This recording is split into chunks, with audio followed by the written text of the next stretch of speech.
Welcome to Chai After Dark, everyone. I am Sameem. I'm here with my lovely co-host, Shabnam. Today we're going to be discussing The White Lotus, Season 3, Episode 7, one to go, right? Yep, that's right. And I'm waiting for that tsunami to come. It still hasn't come. You can feel it brewing more and more.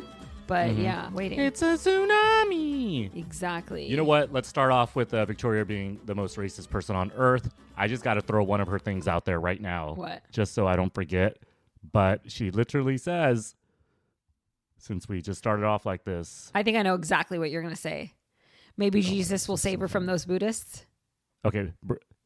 Yes. Yeah. Sorry, I was like looking it up. I'm like, holy shit. Okay, those Buddhists. Yeah. Yeah. I mean, come on. We talked about this last time. Are Buddhists bad people? I mean, like, is there like a negative connotation in North Carolina? Nobody's bad people. And I'm pretty sure Jesus has a lot in common with a lot of Buddhists. So just putting that out there. I mean, we got Gaitok saying Buddhism does not glorify violence, and that's why he doesn't want to be a stone cold killer, right? Yeah. So, and Victoria's like the opposite. She's like, all these Buddhists are out to rape my daughter. We already said it in the previous episode, but she just like doubles down again. So whatever. There's a theme with Victoria in this episode, right? She gets really, really like plantation-y. Right? Oh like God. What is going on with her? Yeah, she is who she is, and put her on a flight back home. Timothy, the whole family should stay, right, in Thailand, and Victoria needs to, I don't know, go away. Yeah, I don't know. I feel like I watched this episode and there's a lot of Victoria stuff in it, but it's not like over the top because the comments are so hidden. Yeah. The second favorite was when she sees that couple from the boat and she's like, "Do you need me to save you from him?" Oh my God. I have like so much on that because I'm just We'll get there. We'll get there. Yeah, for sure. It's crazy. So okay, cool. Yeah, let's rename it, right? Yes. This is called Killer Instinct, by the way. And I already said Killer Instinct, and I didn't mean to say Killer Instinct. That's just what came out of my mouth. But do you have a killer instinct? I mean, okay, look, you and Mike White, two great minds, I guess. You know what I'm saying? Why? Because the killer instinct. And we're going to go through a couple more times where you were right this episode. So just saying. Oh my God. Hey, I'm going to rename this episode right now. What? Victory lap. Nice. I was right about some stuff. I was wrong about some stuff, but I feel pretty validated unless episode 8 just completely turns everything around. But yeah. What do you have? What do you think? So I renamed this episode Emotional and Explicit Transactions. Because I was thinking about it. I'm like, literally, like every single relationship that's happening in this whole season, it's completely transactional. Who really cares about anyone? Even Gaitok and Mook now, I feel like there's something there. You know, there's something transactional happening there for sure. She's the most honeypottest honeypot I've ever seen. Exactly. She's honeypotting. Exactly. Yeah. So say the title again. Emotional and Explicit Transactions. I like that. Yeah. I'm actually kind of interested. I'm interested in how you brought that up. I understand that Chloe is a high-end hooker, so that's actually very transactional. Gary Gregg tries to give Belinda $100,000. Yeah. That's really transactional. But this is kind of interesting, right? This episode was another build-up. I don't know if episode 8 is going to be like a hour and a half or what. Yeah, like probably. It's gonna be a tsunami. I think so. Yeah, it's going to be a long-ass episode. But think about it like this, I guess, in the theme and the vein of what you just said. Rick is doing his own thing for himself, right? He doesn't care what Chelsea's saying. He's like, I'm going to do my own thing. I'm going to go to Sweet Dalla's house. I'm going to find this guy and I'm going to do my own thing. But like you said, the other 3 groups of people are only doing things in relation to somebody else. Yeah. The 3 ladies only hang out with each other and then they get all caught up with each other's emotions and then they act on based on what the other people might think they want them to do. Yeah. And then certainly Saxon literally says, "Hey Dad, if I'm connected to you, you got to tell me if work is going well or if it's not because I have nothing else." So yeah. I think you're totally correct. Yeah. Like Rick is that's why you think Rick's the exception? He's the only person. I could what see that. What transaction does he have? I mean, his whole anything transactional. Well, his whole thing about bringing Frank back into his life was entirely transactional, and I feel like Frank is going to fuck him over now. So I don't know what's going on with Frank, but that guy went ape shit. He's about to go ape is shit. that falling off the wagon, by the way? What is that? What's the common term? It's like it's falling off the wagon, down the water slide, into a ditch. It's like falling very into far. a ditch or onto a pogo stick. I don't know. Sorry. Something's happening. I don't know. I was like, I told Brian, I was like, what if he has Rick have sex with him? I don't see Rick as a sexual character, which is really strange.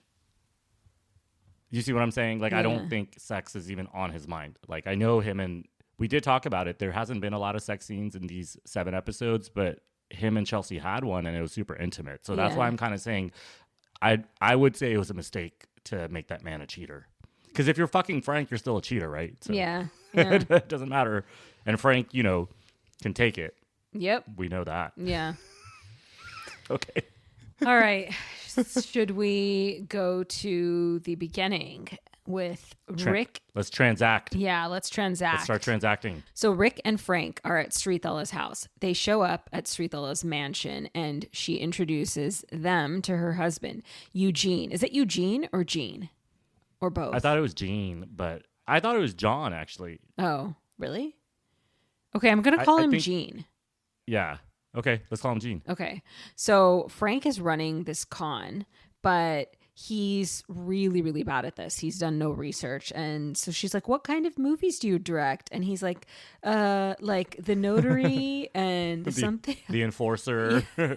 That one's a trilogy. Yeah. It's like, okay, whatever. And then she's like, what kind of movie are you making now? Like, what character were you thinking of for me? And he's like, she's a former prostitute, now madam, who owns a bordello. She's formidable. And Rick is like, she sings, because he's like trying to save this conversation that's like going in a really weird direction. He's so silent, by the way. He's just like staring off into space. But I understand because he's there to kill that dude. But I think at this point, Srithala, how do you not know that you're getting played? This is like the 8th time you've had to ask follow-up questions. Yeah. Right? And then we also see that Frank he asks for a tea, and then he asks for a whiskey. He's like already throwing in the towel like 20 minutes in. And it makes me wonder if he's one of those people where when he cleans up his act, he's like, no lying, no alcohol, no drugs, no sex, no nothing. And then if he does one small thing, like he's lying just a little bit, he's like, okay, the Band-Aid's off, I'm going full throttle. I'm slightly guilty of that. Not that I have like the kind of, issues that Frank does, but I can be a little like all or nothing type, and he feels like a hardcore all or nothing type. I mean, by the end of the episode, there's no nothing. Yeah. It's like 4 different women or ladyboys, we don't know. Yeah. And then some drugs. But Rick is just sitting there super satisfied, right? Yeah. But dude, Srithala showing her dancing and the half folk, half rap music, that was awesome. I was like, do you think that's her, by the way? I think so. It looks just like her. It looks totally like her. And Frank is like, which one is you? I'm like, the one in the middle. That looks just like her. Yeah. So there's something off about Frank. I think you're totally right. Yeah. Like of course there's something off about him. That story that he told was the most off thing I've ever heard. But is he part of this, I guess? Okay, can we do a shout out right now? Yeah. Okay. So I'm going to do a shout out right now to one of our listeners, Editor Danielle Marie. Thank you so much for your comments on White Lotus Season 3, Episode 5. We loved reading them. They were really informative. One of the interesting things she said was that she thinks Frank is a lot more evolved than Rick because he's aware of his issues. But now I'm like, I don't think so. Because if he can turn again on a dime like this, I don't know that he's reformed in a sense. And I think we're about to see some crazy shit. And I'm excited and mortified at the same time. Yeah. And there's more involved with that because then Chelsea tells Saxon that when she first met Rick, he told his entire life story to her and then she fell in love with him. Mm-hmm. But that's not true because she didn't know about his dad, right? So he tells her that in Thailand. So I don't know how self-aware either of these guys are. Yeah. Because Frank is obviously off the reservation at this point and Rick is just happy. So what is the point of revenge or redemption? He's self-aware that he thinks it's going to make himself feel better, but it's like the one emotion that doesn't have any tangible benefits, right? Yeah. Like, what's he going to get out of it? And that's probably why he walks away. I think so. I think you're right. So, like, him and Jean end up going to the den, like Jean's office room, and they talk about investing in Thailand. Jean tells him a little bit about his life investing in business in Thailand. And then Rick ends up confronting him about the story about his parents and the deal gone wrong and how he never got to know his dad. And Jean has no idea. It was probably just another day for Jean at the office. And so Rick confronts him. Yeah. He decides he doesn't want to shoot him, puts his gun away, pretends like he's going to hit him like twice, and Gene flinches twice, doesn't do that, and then just tips his chair over so Gene falls on the ground. Yeah. And the 2 flinches were just, that was amazing. Yeah. It turned into like kind of like a comedy for a second. Yeah. You know, like Meet the Parents with Ben Stiller when he's like, can you deal with that? And he's doing this fake karate into the secret cam. I don't know if you remember that, because Robert De Niro is like a badass. And okay, yeah. Ben Stiller is not. So that's what he does. He goes, whoa, whoa, whoa, Yeah, can you deal with yeah, that? yeah, and that's literally what Rick does. He's like, what's up? Yeah. What's up? Yeah. Like, it's just so like when you're at a club, like a 21 and younger club, Yeah. and you have so much angst because you're a teenage horny boy and you're like, like that, Yeah. like trying to fight with random people. That's literally what Rick did. It was awesome. Yeah. And then pushing his chair. Hey, isn't that somewhat elder abuse? Come on. No, so I he still know. got him. Still got him. Yeah, he cusses him out, and then Yeah. but then he like runs out, and he's like, Frank, we need to bounce right now, because like eventually Yeah. they're gonna be like, what the hell, you tipped him over, or he's gonna yell for help, or I don't know what. But Maybe he killed him. I don't think Maybe he did kill him. I don't think he killed him. He looked like a frail old man. I think Right? that old man was just probably like, what the hell? Like, this is so weird. And his bodyguards are probably going to come help him up, and he'll probably be fine. Well, yeah, because Rick says on the way out, old man fell. You have to go help him. Yeah. And then they start running in. Yeah. But the only thing that's somewhat of still maybe something goes into episode 8 and this storyline's not finished is when Rick says his mother's name, Gloria Hatchet, the old man does say, wait, Gloria Hatchet? I'm throwing out something. You think it's Rick's dad? Yeah. Is that Rick's dad? I don't know, man. I was thinking that too. I was like, wow, what if it is Rick's dad? And what if... Why do you yell her name like that? Yeah, exactly. And then what if Rick's dad never died? She just didn't want to tell Rick that his dad is this businessman in Thailand. But it'd be weird to like call him a murderer though, right? Yeah. So I think that's a little strange. So let's keep an eye on that. But the whole Rick Chelsea storyline is getting better. I was completely correct. I'm going to throw it out there. I'm going to take a little victory lap. Revenge. He doesn't go through with the revenge. Verbatim. That's what I said over a 4-episode period. And I got in there pretty early. I think Yeah. episode 2. Yeah. I said, this is a revenge situation. You did. Yeah. Yeah. It's Yeah. pretty awesome. Revenge. I said it correctly. It's forever on the internet. So there we go. Nice. Good job, Sameem. There. Good job, Drive Watch to it's Dark. like totally something different when we watch it next week. I know. He's like the totally, shooter. yeah, He exactly. He's going to go crazy.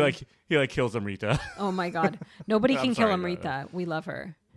Also, yeah, she runs away. Yeah. So we see it Yeah. in the first scene.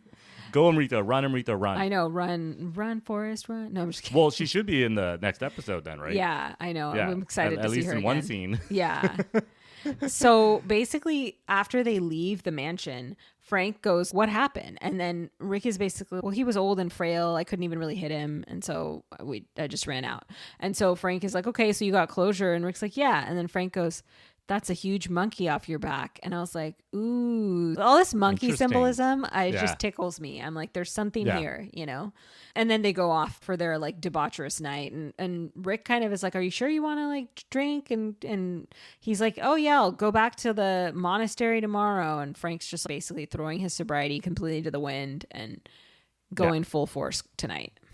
So then let's go to the family. Okay, so Which family? The Ratliffs. Oh, they're a real family? They're a real Because he's about to murder all of them. You wouldn't murder your family. That's not a real family. That's not what a real family would do. Okay, yeah, but in his mind, Mm-hmm. he's like euthanizing them. That's what he thinks, because they keep telling him this crazy stuff. So let's go through it. So basically, Mm-hmm. the family ends up going to Greg and Chloe's party, and Victoria's like, whose party is this? And Saxon's like, Mom, it's Chloe's boyfriend. And she's like, the boat people. And she's all whatever, but then she's like, well, I'm all dolled up, so we might as well go. And so they decide to go. And then the Ratliffs end up arriving at the party. She remembers this Thai woman from the boat, and she introduces herself again. And Saxon ends up sitting next to Chelsea and having a conversation with her. And so Saxon is like, these guys must know the only reason they have these hot girlfriends is because they're loaded. And Chelsea's like, that's going to be you in 30 years. I just love how she keeps... Got him. Yeah. She just keeps... But I feel like chipping that's a at him. pretty innocuous comment. I feel that's very tame because how is that not going to be him? Maybe he won't physically be in Thailand with some young women, but like he's just gonna clean up his act, which he does refer to. He tries to tell Chelsea that he's a good guy. He's not actually like that, but I'm like, okay. Yeah, whatever. I don't He's believe literally it. hitting on her still. Yeah. And so he's like, why are you so mean to me? And she's like, she's like, it's what you're giving off. And he accuses her of being with Rick for his money. And he calls Rick bald, by the way, which Rick is not bald. And then she says, He's balding, like from the back. I guess maybe a little. Bald head. Yeah, I guess. Yeah. And so then she says what you said earlier, which is the first day she met Rick, he told her his whole life story and she knew right then they were meant to be. And she wants to heal him. He's pain and she's hope, and eventually one of them will win. She is a kind of woman, she loves a fixer-upper. She is just... But is that what this is? It seems like... What is the redemption act here for her? I feel like... What does she get out of it? Why don't you just get a man that's already fixed? Oh my God, tell that to like a lot of different kinds of women. I used to like fixer-uppers too. It was a problem. I don't know. It's just I don't know. It's just a thing, you know? It's not a fixer-upper. It's more of a It is a fixer-upper. Like fixer-upper. Well, emotionally, right? Like he's not emotionally on the same page as her. Like she wants a normal relationship where they go to dinner and they do things and blah, blah, blah. And he's kind of all over the place. Like he's not emotionally mature enough to like... Oh, he's not, of course. You like, know. I'm not saying he's like good guy Rick. I actually am saying that, but... There's something here maybe that we don't know, but the fixer-upper thing, I don't know. Is it more fixing up, or is it like, hey, I have a certain lifestyle that I'm used to, and I would like you to adapt your feelings and what you do on a day-to-day basis to mine? That's not a fixer-upper. That's more like, let me make both our lives easier so then we're on the same page. I don't know. That's like a lateral mover. I don't know. I think they're codependent. I think she's like a puppy, like waiting for him to come home and play with her. And he is doing his thing. And she's like, oh my God, I got to call Rick. Oh, I got to check in with Rick. And he's just like, okay, I'll get back to her when I get back to her. So he's not codependent on her. Yeah, but he's the kind of man that likes a woman hanging around like that so he can lean on her when he wants. Yeah. You know? You're right. So sometimes that's nice to have as well. But you know, I was gonna say to you, we can cut this out if you want. You have a little Rick energy. Like you're a good at least what we've seen so far of Rick. Like you're a good person on the inside, but you're kind of a weirdo, you know? Yeah. You already said that, by the way, like on episode 2. I know. And you said I have Rick-esque energy. Yeah. And I said, yes, I do. Yeah. And then I said, I'm not going to hone it in. But the Rick thing, look, I don't have that kind of trauma in my life. No, like, this white guy didn't kill my dad, obviously. But I do think I could get to a point where I would want some answers for something that happened. But no, I wouldn't pick up a gun and go full executioner. Was that one of the movies, by the way? Yeah, the executioner. Yeah, you're right. So I was sort of like, oh shit. So I can see why the notary, the executioner, and then the enforcer, I think. Yeah. Those are the 3 things he said. So Yeah. I don't know what's going on, but I don't know.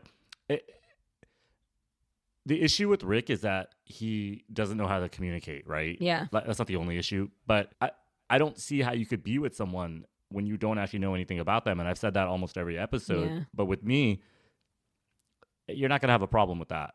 So you'll know too much. Yeah. So then at the party, we see Timothy talking to Greg, and he's like slurring because, of course, he's had a bunch of Lorazepams and now he's had a bunch of alcohol. And he basically asks Greg about the monk and the meditation center. And he's like, it seems like a real deal. And Greg's just like confused. He's like, what the hell is this conversation? And you could totally see like Timothy's considering staying in Thailand at the monastery. Poor Piper. She's like, I'm trying to do this to get the hell away from all you guys. And one after another, you want to freaking come and stay with me. I feel bad for her. I mean, not one after another, just Timothy because he doesn't want to get arrested, and Lachlan because, by the way, did they really need to have Lachlan sitting with his shirt off when Piper walks in there and then closes the door? Did they have to They set had up to. that scene like that? They had to just so for you. Everybody got scared. Did you get scared? I got scared. I was like, I don't want to watch this again. Yeah. Are you insane? Yeah. So glad she left. And she got uncomfortable, by the way, which was the hilarious part. Yeah. And she I know we're not there, but yeah, she totally gets the fuck out of there. Yeah. I know. It's funny. I don't want to talk about that shit anymore. Yeah. We're done. That was last episode. We're done with it. Let me just throw this story out there so I can further validate my point from our episode 6.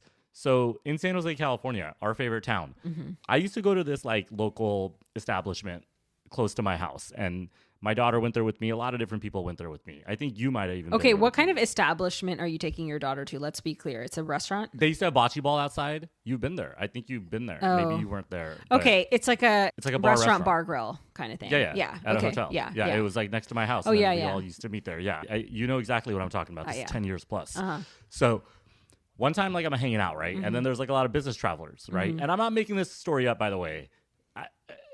Take this story at its word, take my roommate story at its word, and I just want to put this in, and then we'll never talk about it ever again. This guy's like, I live in Seattle, I'm married, and, you know, you're just having a normal conversation. I'm like, yeah, my daughter's 4 or 5 at the time, whatever. I'm divorced because I was divorced at that time too. Yeah. Like perpetually divorcing, whatever. And then all of a sudden he has 3-4 drinks, and then he looks at my friend Jim, and I don't remember this dude's name. I do actually remember his name. I'm just not going to say it. I hate that I remember his name. And he's like, I'm staying at the Marriott. Do you want to go give each other hand jobs? I'm not joking. He said it very casually. He just dropped it. Interesting. Okay. And I know you think I'm making it up. And I think everyone thought I was making up the roommate story too. But I brought up that roommate story in episode 2. So I was right about that too. And now I'm right about this. And he was a white man. And he wanted to all, you know, do what, you know, Lachlan got to do to Saxon. So that's it. I'm done. But further validation, further truth. Interesting. All right. Shabnam's like, let's move on. I'm like, yeah. I'm like, okay, one episode. I'm like, you're not a man. If you were a man, you'd be validating it because you would have your own stories where people also try to get you to do this kind of stuff. Yeah. So I'm saying it from I don't know. a certain Lesbians are perspective. not that aggressive. Like I've gotten hit on before, but they are not I know, like I've seen that them. direct. You know, they just like tell you you're beautiful and stuff like that. It's not as sexual harassy as men are. You know. Yeah, they just want to grab it. Yeah. There's not much else to it. And he literally was, you know, it was almost innocent probably in his mind. He's like, what's the big deal? Let's just go home and come to my hotel room and everything's going to be fine. Like, yeah. Anyways. So then we see Victoria talking to the Thai woman that she met on the yacht. And she asks her what she's doing with a middle-aged man. And she says, come to North Carolina. I can introduce you to some respectable men. Man. So then the lady goes on to say that she actually loves her man. And Victoria's like, are you scared of him? I can get you out. And this is just so interesting because the juxtaposition of her whole condescending attitude towards this woman and then what's actually going on with the men in her family, it's really wild. Like she's being the condescending Karen. Meanwhile, her husband and son are complete clusterfucks. Yeah. Pretty heavy social commentary, right? Like, we don't have to get into the details, but this is not an individualistic family action. Yeah. This is pretty much like, hey, everyone's got some problems. Maybe stop going around telling people you're the best, right? Yeah. Whoever that is. I'm not talking about white people. I'm just talking about people with problems in general. Yeah. And it's going to find you. Yeah. Like, they're going to find you. Problems are going to find you. And then you're going to be like, where's my Lorazepam? Exactly. And also, I think it's wealthy people, because the more wealth you have, the more lipstick you can put on the pig before you run out of lipstick to put on the pig. So yeah. And Victoria and Timothy both reference that they grew up wealthy as well, or at least rich. So they've never had to really do anything, right? Other than graduate from UNC or Duke. That's really it. Yeah. So yeah, I agree. So then Saxon ends up pulling his dad aside to ask him if everything is okay at work. And he says, I'll always be seen by everyone as Timothy Ratliff's son. And I'm okay with that as long as everything at work is going good. Everything at work is going good, right, Dad? And then Timothy's like, yeah. And then Saxon's like, Dad, I don't have anything but this. I don't have any interests. I don't have any hobbies. If I'm not a success, then I have nothing, and I can't handle being nothing. I put everything in my life into this basket, into your basket. And Timothy reassures him. What did I say? Yeah, he's got nothing. What did I say last episode? That he's... What did I say? You said that... South Asian community, this is turning into North Carolina. Come on. Yeah, exactly. This is exactly what a brown person would say if we could talk to our parents like that, by the way. Yeah. I don't think anybody would say it quite like that, but come on. Yeah. He's like, all I have is my academics and my work. Yeah. But it's just so interesting that he acknowledges that there's no depth to his life and personality. He's got no hobbies, no interests. All his entire life revolves around is his status. That's it. All he is his status. Right. And, you know, we know brown people that feel that way too. So it is. I mean, this is not only a brown white thing, but it is, like, I'm being somewhat facetious, but there's a lot of connections here where we've been made to be the people that have to be lawyers, engineers, and doctors, but that can perpetrate any community, right? Yeah. And he's having a quarter life crisis right now, right? Yeah. But he's sensing something's up. The only thing I'll say is in 3 episodes, there hasn't been any like phone calls from the office to Timothy. Maybe one when he was standing outside Gaitok's security post. But other than that, like this conversation came kind of late, unless it's referring to the Lorazepam. But in this episode, he's like less Lorazepam'd, and in the previous episode, he was totally out of it. So yeah, I think also was, I mean. Saxon's kind of realizing that Timothy did give up his phone. Timothy doesn't seem happy. He was on a lot of Lorazepam. He had the whole family give up their phone. So I feel like he's getting suspicious, and oh, totally, makes yeah. sense. And then he knows that he's somewhat supportive of Piper staying at the monastery as well. Yeah. So let's not forget he also got jerked off by his brother the day before. So yeah, so he might be feeling a little, interested in work. I don't know. He's like, I need a distraction. Like, I have no hobbies. Sex is not my hobby anymore. He basically tells Chelsea, he's like, no, I don't have to do that. Yeah, and then, come on, he wants to still do it. Yeah, He's but lying. of course, but his self-esteem is taking a little nosedive, and so he just wants to make sure his work is okay to keep him lifted up. Yeah. And Timothy does give him some reassurance on the job, but you see Timothy's dying inside slowly because he's just like, oh my God, everybody wants to die. Yeah. It's. I mean, this is exactly. So I did do some research, and I know we talked about different killings of different family members, and I'm not going to go through the list again. There's a very specific case from LA where an Indian man, he was like a PhD or something. He killed his entire family because he had like a little bit of debt. Like they still had a lot of money. Wow. Like it's like he was like middle class, not upper middle class, and the kids were going to UCLA and stuff, and he just wiped out the entire family. It's insane. And it was very Timothy related. Yeah. Like Timothy adjacent, I should say. Yeah. In LA, this was probably like 2016, 2017. Wow. But I like to recount those details. It's pretty like harrowing, right? Yeah. And for what Timothy's going through, I wonder if it's only financially driven, which makes it so much sadder. Because if there wasn't a history of mental illness or depression or suicidal thoughts prior to him becoming an adult and fucking up, then that's kind of nuts. Yeah.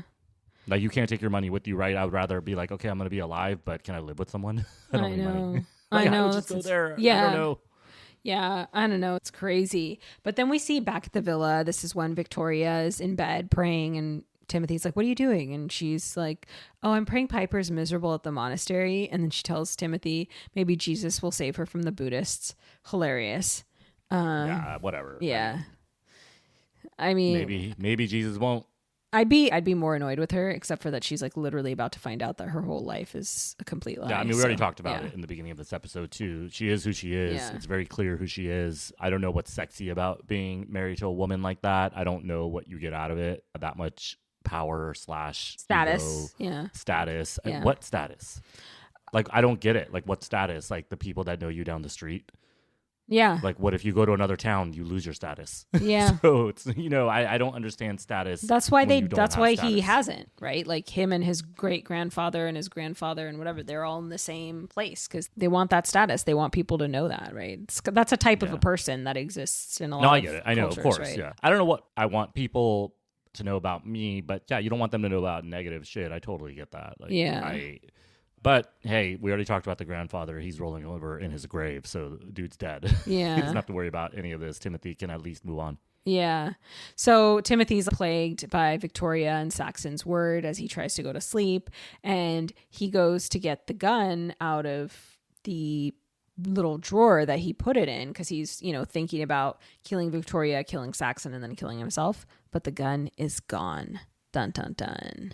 Gaitok, you did something right. I know. Good job, Gaitok. Good job, man. Good job. Though you're blowing the date. I but know. Good job. Yeah. So Timothy was going to do it just to end on the rat lifts. I think, I think so. That's what they're trying to say, right? Yeah. That he was going to do it right then. He was. I think so. And was he going to kill Saxon and Victoria as well? I think so. Yeah. And he was going to leave Lachlan and Piper at the monastery. Yeah. Wow. Yeah. Okay. Cool. That's where it gets left off. Yeah. So good job, Gaitok. Yeah, exactly. So where should we go next? Should we do Chelsea, Chloe, and Saxon, like that whole thing, or should we go to? We already talked about Rick and Chelsea. So yeah, let's talk about the Saxon, Chloe. What? Chelsea. I don't know what. Yeah. This is the Frank of episode 7. This little story. I know. This little number that Chloe, the high-end hooker from Dubai, decided to tell us. come on, man. She's a high-end hooker, right? Yeah. That's why she's so comfortable with this fantasy. Like, too comfortable. I know. Which means she's seen other shit. She's done other shit. Yeah. It's I don't know what she's done in her past, but she's very okay with this. Before we get into this story, when she opens the door, she's like, "Where's your brother?" Yeah. To Saxon.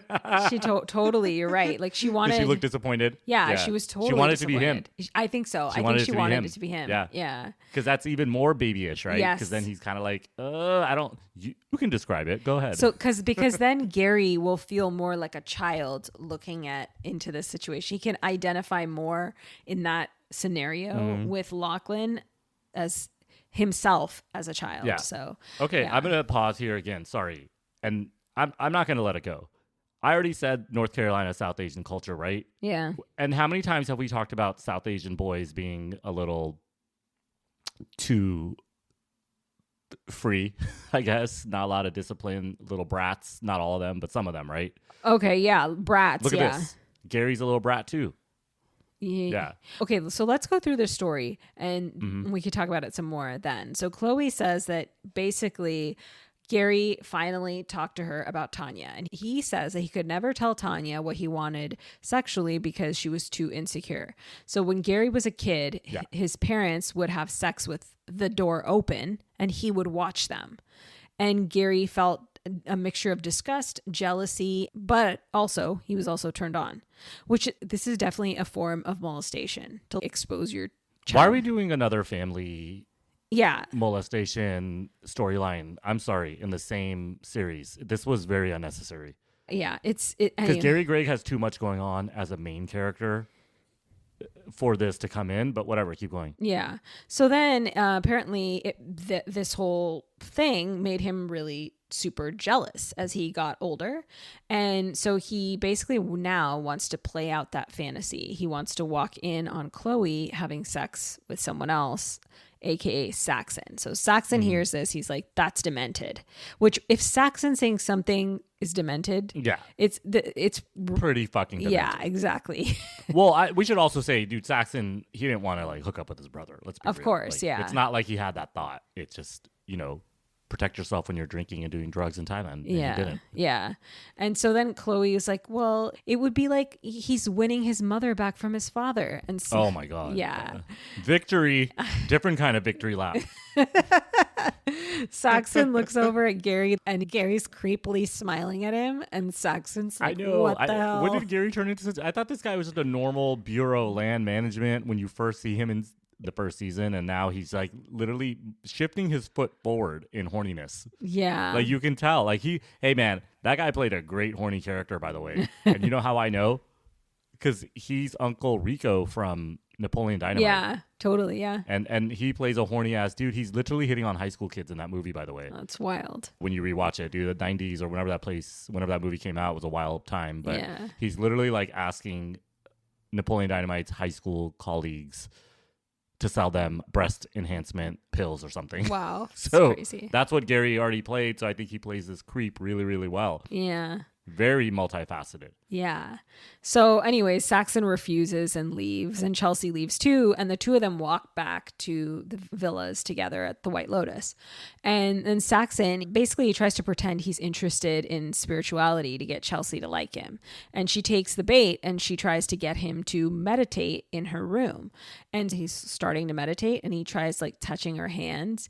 Yeah. And then she tells him he has to leave because she needs to call Rick. And she gives him a bunch of books and she's like, you can't become spiritual in 10 minutes. And she kind of throws him out.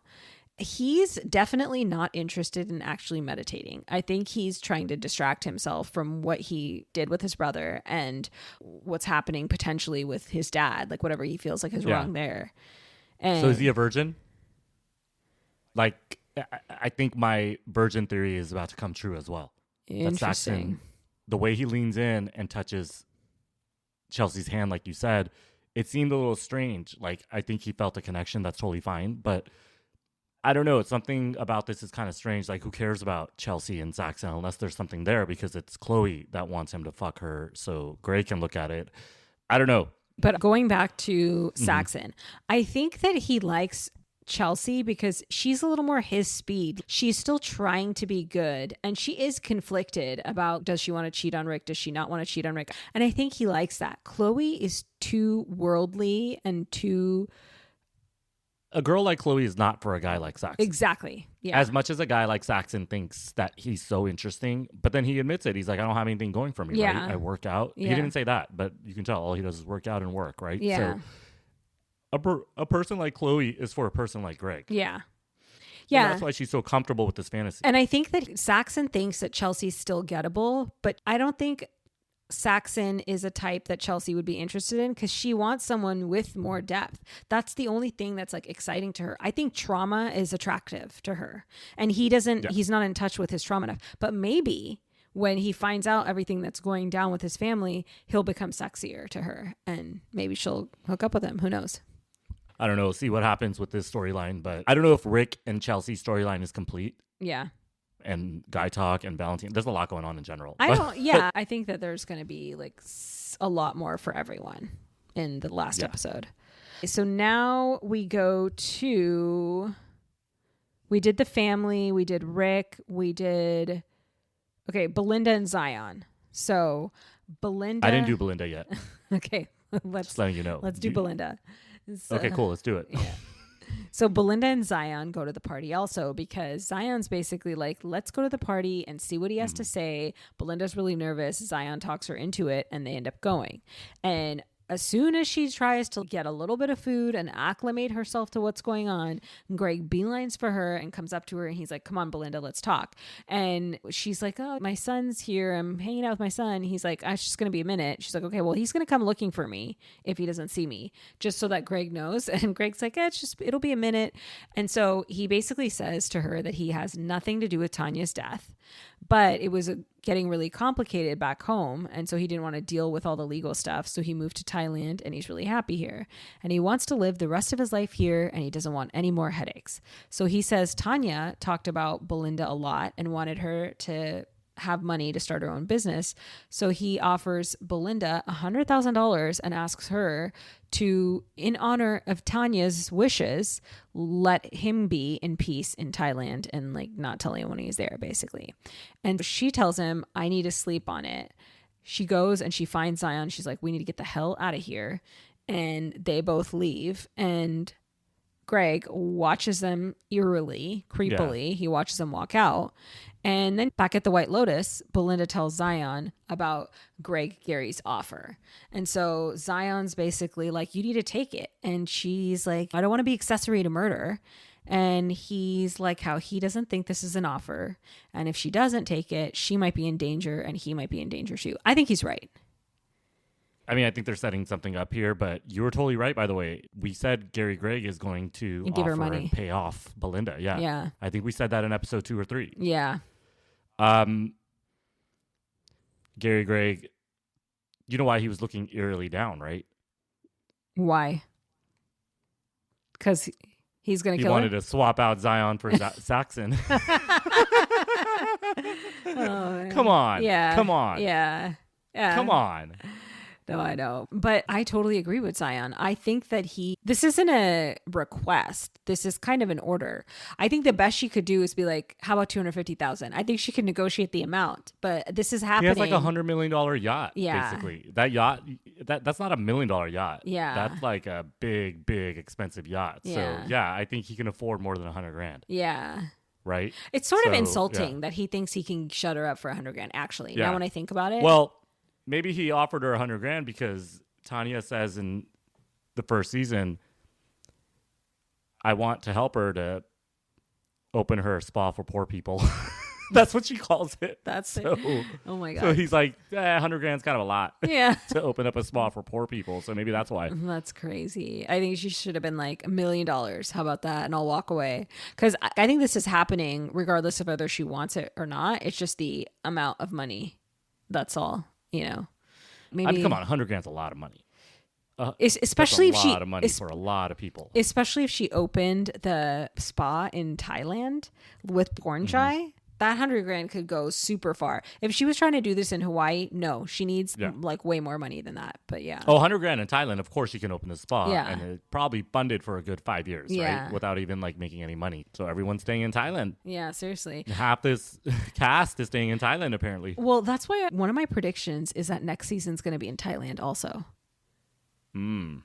Interesting. Or wherever Gary Gregg is. I don't know. We'll see. Yeah. Where else can it be? There's no other exotic places left in the world. Okay, so let's talk about the ladies. So basically, We have to. we do. I saw your eyes. Yeah. There's nothing redeeming about any of 3 of these, but yeah, you're right. So we should. you're right. I mean, we just have another passive aggressive encounter with the 3 of them over a meal and wine. That's literally what it is. Fabian. That's what it was. Yeah. Fabian comes over and takes their order and asks Jacqueline for performance advice. And she's like, just go for it. Because she can't be bothered with a little person like this. But you can see that she's really pissed off because it really bugs her to be like challenged in any way. And Laurie's really challenged her. So Laurie confronts her again at the dinner. And this time Kate takes Laurie's side like a little bitch, in my opinion. And Jacqueline says, if you always choose the short stick, is it really bad luck? To Laurie. I was like, the way that they went after her, I was like, seriously, you're the one that did all this. Yeah. And then now you're going to gaslight into oblivion, right? I know. So whatever. Yeah. Yeah, you're right. Kate is super spineless and weird. Yeah, because then Kate says, the source of your disappointment always changes, but you're always disappointed. And because you guys are bad friends. Yeah. Like, what do you, of course she's disappointed. And because she's the only one not being fake in a sense. Like they're both being really, really fake. And I feel like what Jacqueline does is leech off of the people around her to make herself feel better. And so of course then Laurie's going to feel more disappointed because she's getting leeched off of. But yeah. So then she goes to the Muay Thai fights, right? Yeah. But first she tells them off. She basically says that Jacqueline's selfish and Kate puts on a front and like pretends like her life's perfect and it's not. So. And then Jacqueline has that sly smile where anybody that's ever gaslit anybody, and this has happened to me, once they get the reaction, then they start smiling. Yeah. Yeah. Like she knew what she was doing and it was really well displayed. Yeah. Took 7 episodes to get out, but now who knows, man? Like, why are you guys friends, right? Yeah. Like, with this level of dysfunction and toxicity, it's a little strange. Yeah. It's not a little strange. Obviously, this exists, but go get it, Laurie. Yeah. So Kate and Jacqueline have a talk later, and Kate is super passive aggressive toward Jacqueline for not feeling bad enough, which Kate's such a weirdo too. And then Jacqueline says, you don't know my situation, which I'm like, okay, what is your situation? And then Kate is like, I defended you at dinner. And Jacqueline's like, it's okay. I'll be the bad guy. Good night. And she goes to bed. Everybody has to be the victim everyone has to be the victim so or be self-righteous. That's why Jacqueline ultimately is getting mad is because she's not the victim. Yeah, I think like, so. I don't know, whatever. I don't want to talk about white women and trying to be victims, but it is what it is. Like, that lady in New York City, the guy was birding and then she had a dog that was off collar. Oh, and yeah. He told her to put on the leash and she worked at like Goldman Sachs or something and then she got fired. But it's just like, why? Yeah. You could have just kept walking. Yeah. You didn't have to turn into a victim and he wasn't doing anything. So yeah. I don't want to keep going on it just because I don't think Jacqueline considers herself a victim more so than she's like trying to accumulate power short term. I don't know. It's kind of strange. There are different flavors of Karens, is what you're saying? Yeah, they don't all have the same goals, but they're all really annoying. Interesting. Including Laurie. Like, Laurie's annoying too. Yeah, Laurie's... Because she is like... It is kind of like you're a high-powered lawyer in New York City, then live your own life. Yeah. Yeah. And also, come on, if you want to go to Thailand for a week and you don't fuck, like, I do think that's a little strange. I brought it up last time, but, if you want to go to... that wrong? You want to go to... you think that if you go to Thailand for a week and you don't have sex with a random person, that's like, why are you... Then everything...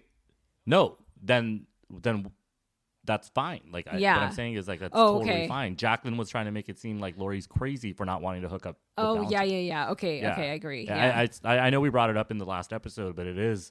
Ultimately, this is all Jacqueline's fault still. Yeah, I agree. Yeah, it's totally Jacqueline's fault. But yes, does Laurie feel sorry for herself constantly? Of course, yeah, that's true. Yeah, she's annoying too. Yeah. Like, live your own life. But yeah, then she goes to the fights, right? Yeah. And then this is where, hey, let's get some investigative work. Also, let me correct myself here. I called Gaitok Inspector Gadget on the last episode. Inspector Gadget can solve anything. Yeah. So I was supposed to call Gaitok Pink Panther, Who's the one that like can't solve anything? Is there like an investigative animation series from the 80s? I remember It's not Tom and Jerry, is it?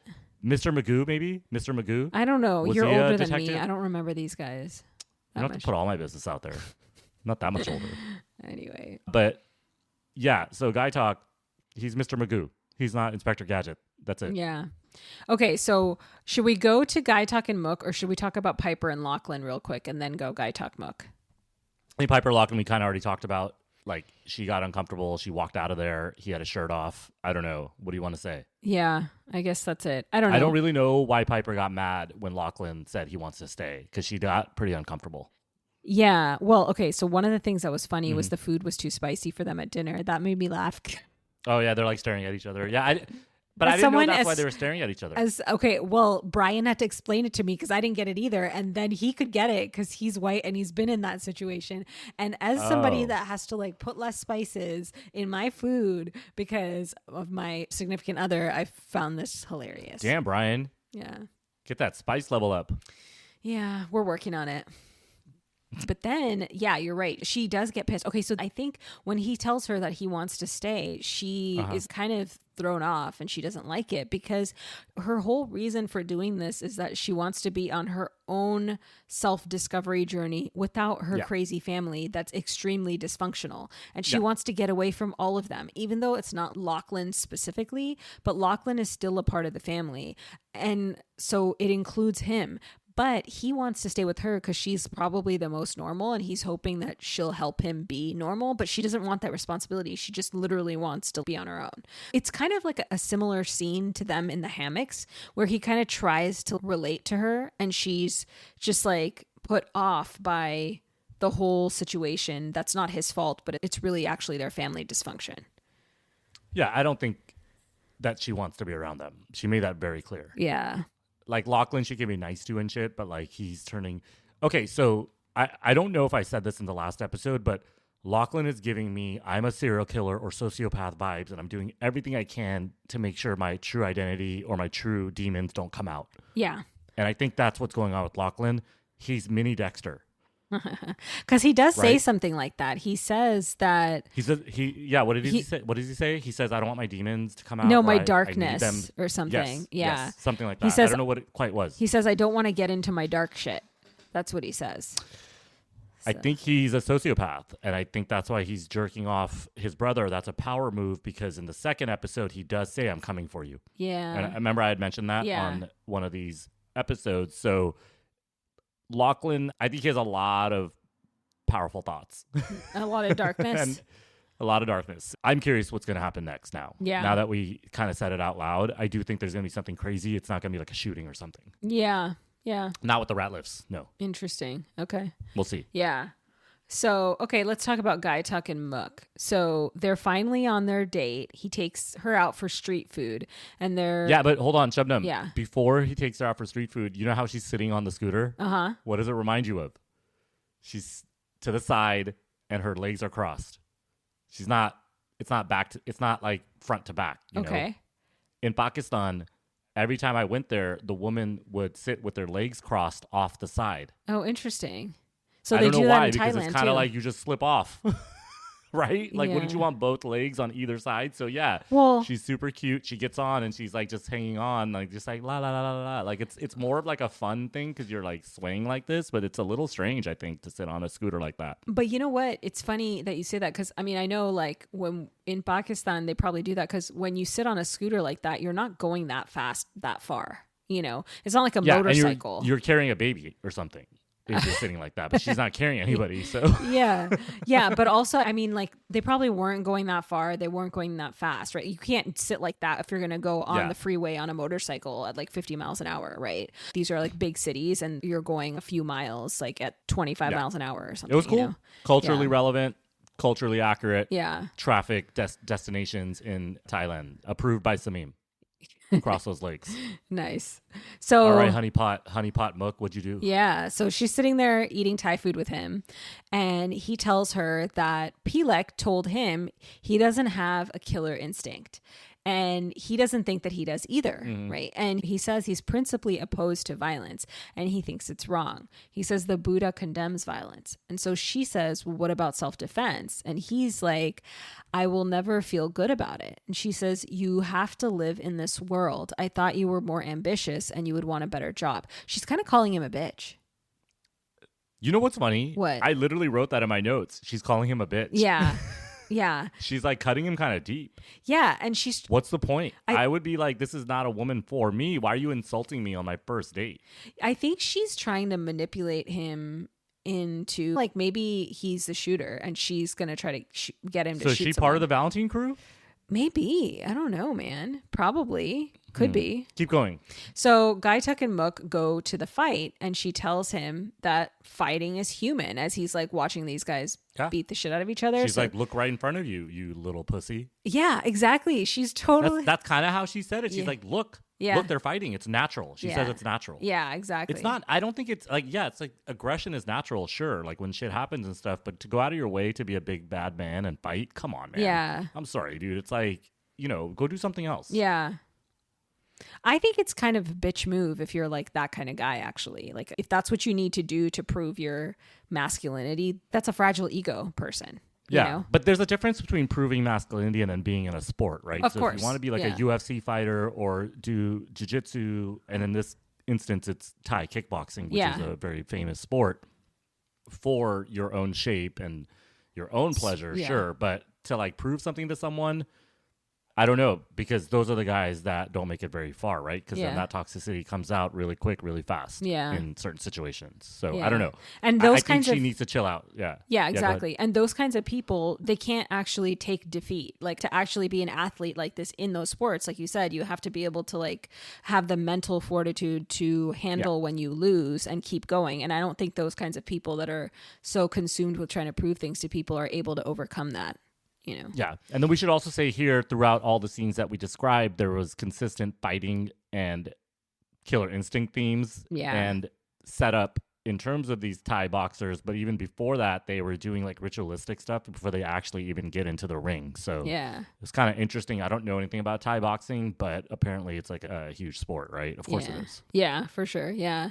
So he's looking on at the fight and he sees across the arena, Laurie is at the fight also with the Valentine and Valentine's friends. And he starts to notice the three of them together and he gets flashbacks of the robbery day and he realizes that those three guys were the robbers.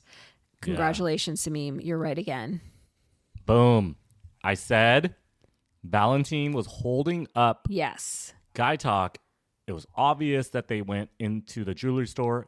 And you were also correct because you said one of the girls is going to see the stolen bracelets or something like that. I think you had said that. Yeah, so that's coming in the next scene. The fight ends. She goes back home with Valentine's friend, not the guy with the shirt with the golden wings, like the big, huge Russian guy, but the third guy. Yeah. The guy with the women problems, right? Yeah. Because in the sixth episode, like his girlfriend comes and starts yelling at him. It's the same bitch shows up. Yeah. So they have their moment. They finish and whatever. It was a great scene. Yeah. You know what's kind of funny is the rating on this episode only said brief nudity.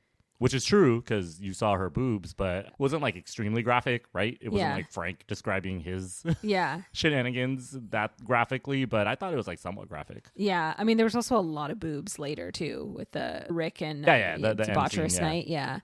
So then they're having pillow talk and this guy ends up asking her for, hey, can I borrow $10,000 to go back to Russia to bring my mom? Like my mommy. Yeah. She's like, and she's so caught off guard. She's like, oh, I don't have that kind of money on me. He's like, it's okay. You can Venmo me, Zelle, Cash App. I'll take whatever. Cash App. Whatever you form you have. You have Cash App? Yeah. It's like 10 grand.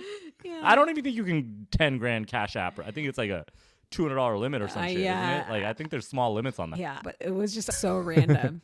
And then his ex starts knocking on the door and he like tells Laurie to be quiet. So she like rushes to get dressed and she runs into it's like a bedroom, right? Like it's almost like they were in the living room. Maybe he has a roommate. I don't know. Maybe he's roommates with those other guys. Or the closet or something. I mean, it's a different kind of floor plan than we're used to, but she's hanging out the window. Yeah. We're trying to get out of there. But she sees before she goes, she sees a Yeah. table with the snakes on it from the robbery. So he basically had those There you snakes. go. Yeah. Gaitok and Laurie figured it out. Yeah. And then she's like hanging out the window trying to jump down, and the girlfriend like slaps her like 3 times. This is like a proper it's like proper face slap. Yeah, it's a proper like when your brown mom's like pissed at you because you didn't do your homework, like a or you didn't clean your room. Ultra hot tupper. Yeah, it's like literally like psh, psh, psh, and she like slaps her. Backhanded slap. Yeah. Just in case anyone wants that translation. Yeah, exactly. Yeah. But then she's like running through like some quiet like alley in Thailand. It was kind of like, girl, be careful. Then finds a cab. Yeah, then she finds a cab. She flags on a cab and she goes back to the White Lotus. And I think that's it, right? Did we miss anyone? No, it ends with Frank railing coke. Yeah. Got a lot of Asian girls / ladyboys. We don't know. We don't care. And then Timothy is still looking very Lorazepam'ed out. despondent. Yeah. Yeah. And then he's out Lorazepam. So, yeah, I think we hit on a lot of truths. I think we got a lot right. Yeah. And we might all be wrong Yeah. when episode 8 comes around. But really quick, let's do some tea time. Yeah, let's do tea time. So I got into watches a couple years back, and I saw that Gaitok was wearing this watch, Hamilton Field khaki, and my sister gave me that watch when she got married because I emceed her wedding. Oh, wow. So I was like, oh shit, I have a Field khaki watch as well. So then I was like, we already talked about all the ladies' $1,200 outfits, $800 bathing suits, things like that. So I paused every watch I could find, but then I did go and verify it on like an article as well to make sure that it was correct. Nice. So the 2 most interesting things about these watches that people wear in the series is Timothy and Victoria are wearing matching day date Rolexes.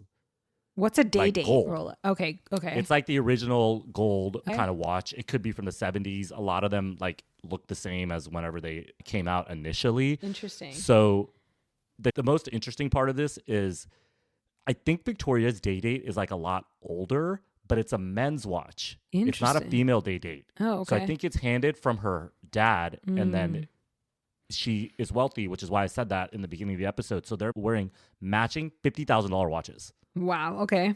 Yeah. Okay. So if it was a woman's day date, it'd be 20,000. So that's $100,000 just between them.